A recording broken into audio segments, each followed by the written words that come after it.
মানুষের রূপ নিতে পারতেন, তবে যখনই তিনি মানুষের রূপ নেবেন তিনি আর আল্লাহ থাকবেন না, কারণ আল্লাহ এবং মানুষ সম্পূর্ণ বিপরীত। মানুষ হচ্ছে মরণশীল, আল্লাহ হলেন অমর। আপনি একই সাথে অমর আর মরণশীল কাউকে পাবেন না। মানুষের একটা শুরু আছে, আল্লাহর কোনো শুরু নেই। এমন কাউকে পাবেন না যার একই সাথে একটা শুরু আছে আবার শুরু নেই। মানুষের একটা শেষ আছে, আল্লাহর কোনো শেষ নেই। তাহলে এরকম কাউকেই পাবেন না যার একই সাথে শেষ আছে আবার শেষ নেই।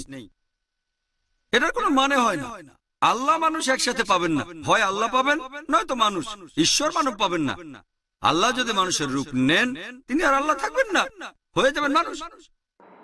ইসলাম ধর্মে আমরা এটা বিশ্বাস করি না যে সর্বশক্তিমান ঈশ্বর এই পৃথিবীতে মানুষ হিসেবে আসেন।